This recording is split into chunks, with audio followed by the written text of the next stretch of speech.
gosh. What a very, very dumb mistake. We know better. We still do dumb things. And now it's all wet. How bad is it? I didn't open it. No? No.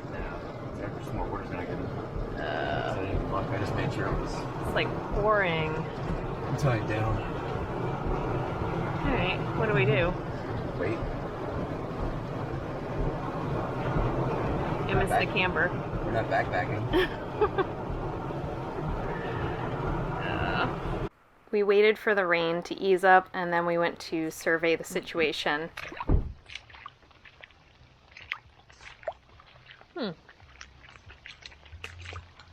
That downpour came so fast and so hard, the entire campsite had inches of water covering it.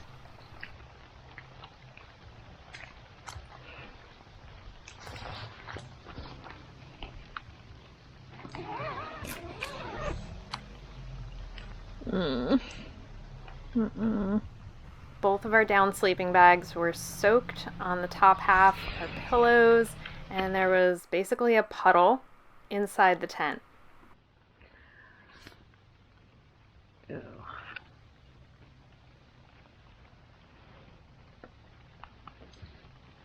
I mean, you can kind of see that's the dry part.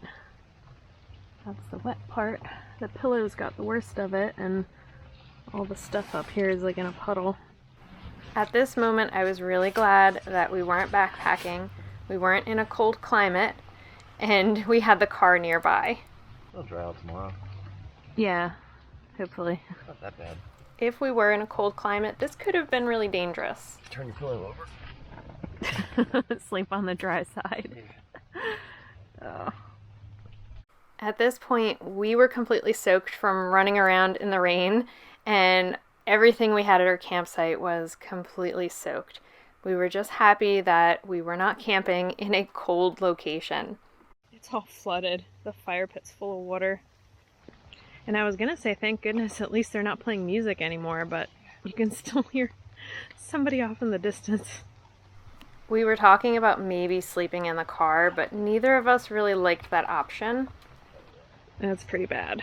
We've done that before when tent camping goes wrong, and it's very uncomfortable. Huh? Could be worse. I don't know. Sure. I think it's pull water off. I know, it's like puddled.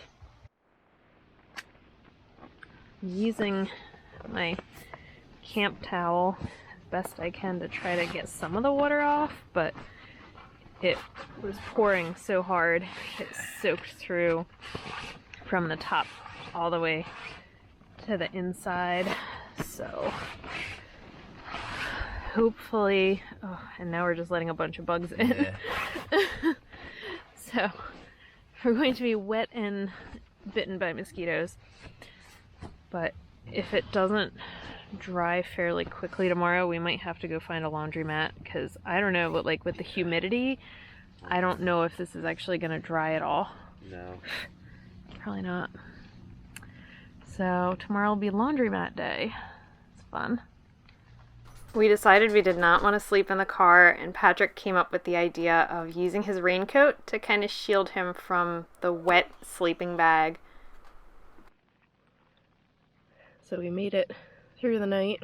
I slept with my raincoat on to keep the wet stuff away from me, and I actually slept with my head down to the dry end, which, I don't know, it was okay. Not the worst night of sleep I've ever had camping, and not the best. And now it's starting to rain again. So nothing is going to dry. No. Coffee. Let's just make coffee. That'll make everything better.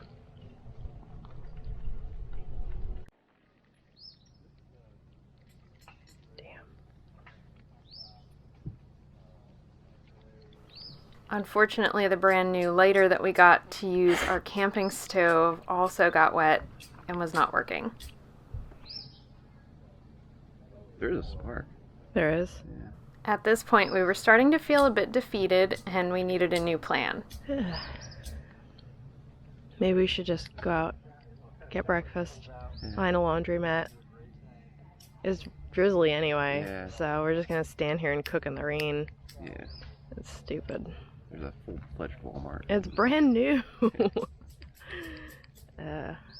The town of Dunellen was only a few minute drive from the campground, so we put all the wet stuff in the back of the rental car and headed toward town. First thing was coffee and breakfast to hopefully boost morale.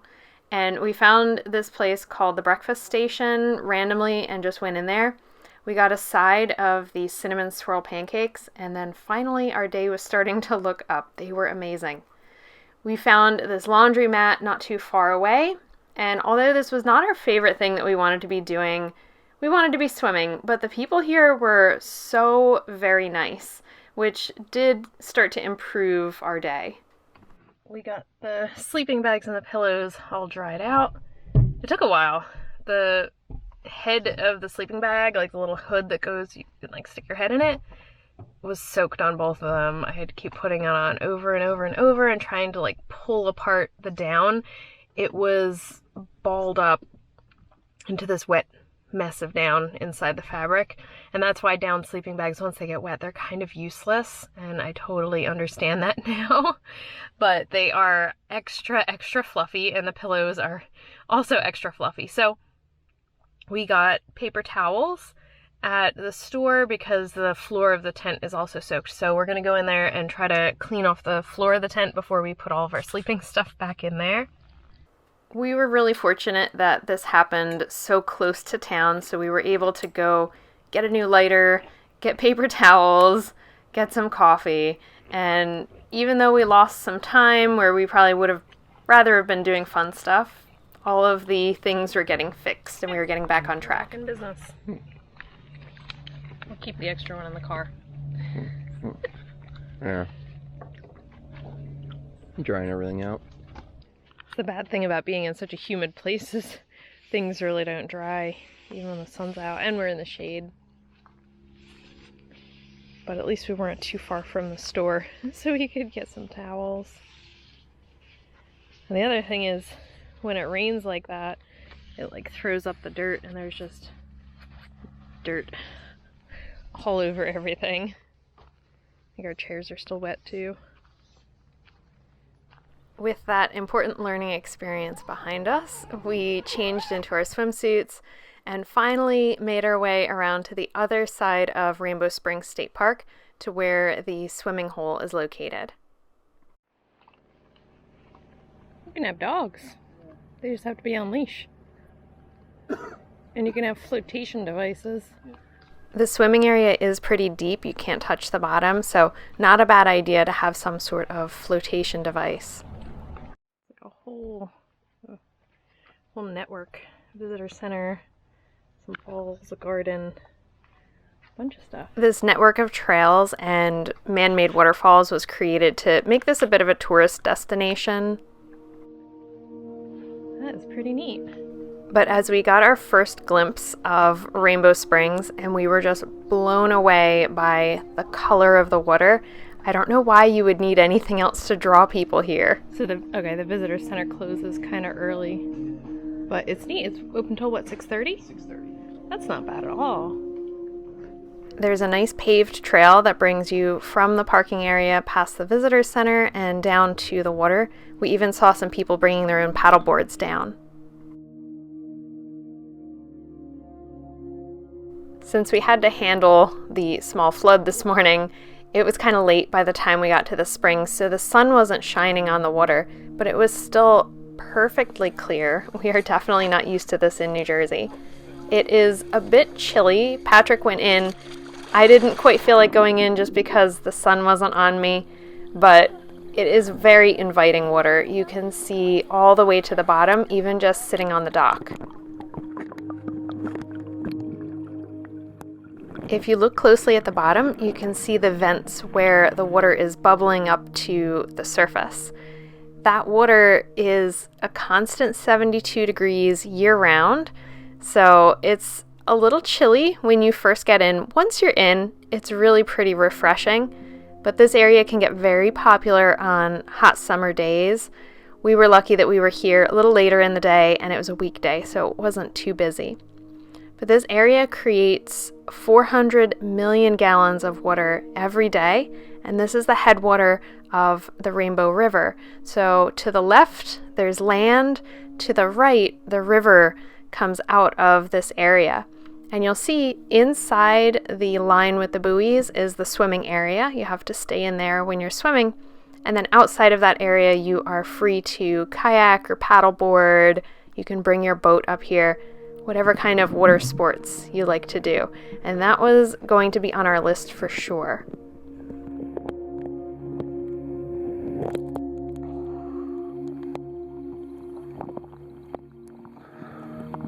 The water does start to get a bit chilly when the sun isn't out, so eventually Patrick was done swimming, and we continued to walk just past the swimming area, and the dock is where they do the kayak and paddleboard rentals. We wanted to go over there and see how to get the rental, because even though we had to leave tomorrow, we felt like since we were here, we could hopefully carve out about an hour that we could get out on a paddleboard. And neither of us has ever been on a stand-up paddleboard, so that would be a very neat experience for this unique location.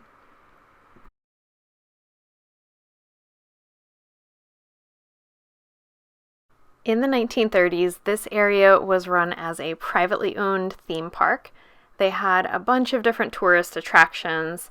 They had these special submarine boats where you could see underneath the water level. They built man-made waterfalls. There was a zoo, a rodeo, a gift shop, and gondola rides on the Rainbow River. But as the Florida interstate system was built, this area lost a lot of its attention as theme parks in Orlando drew a lot more of the visitors. So by 1974, Rainbow Springs was closed, and it wasn't until the 1990s when the state park system took over this property and started the restoration process.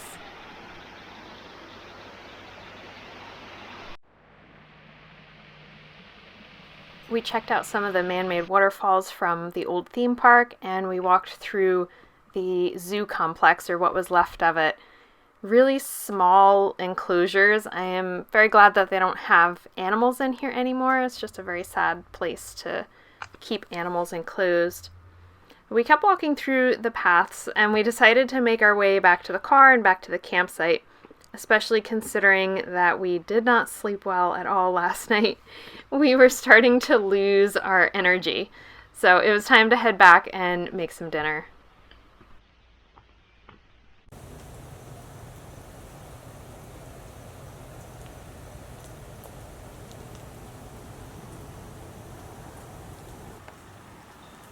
It's a little quieter at the campground tonight, so I can actually film a little bit.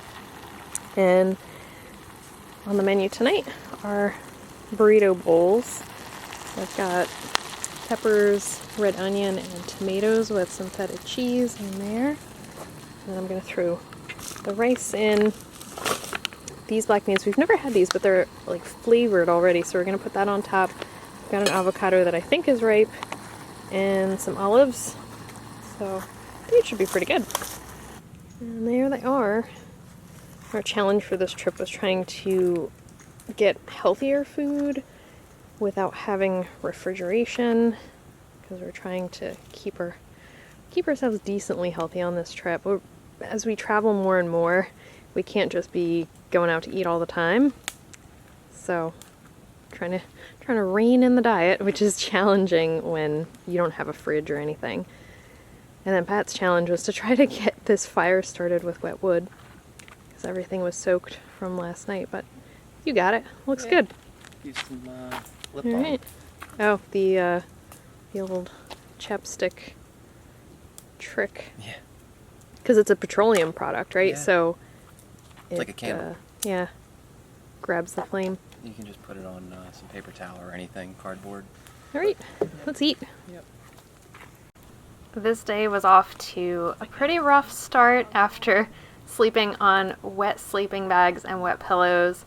I woke up so many times overnight because every time you would move, you would touch something that was soaking wet, and you would wake up and try to rearrange yourself, or I would hear the crinkling of the raincoat that I was trying to sleep in to keep myself off the wet sleeping bag and wet pillow, but like we said, not the worst night of sleep we've ever had.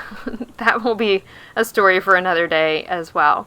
But things were drying out. We had dry sleeping bags and dry pillows, so we were really looking forward to getting a good night's sleep, building up some energy so that we could go back to the absolutely gorgeous Rainbow Springs and hopefully take a paddle on the Rainbow River tomorrow before we have to continue our journey up north, exploring more of northern Florida. I can't believe how fluffy everything is. What a difference cylinder that makes. Oh my gosh. I think we should have tumbled them dry a while ago. Yeah. I don't think it's been this fluffy since I got it. But I feel like I'm pretty excited to sleep warm and dry. Thanks for coming along with us on this camping trip in northern Florida.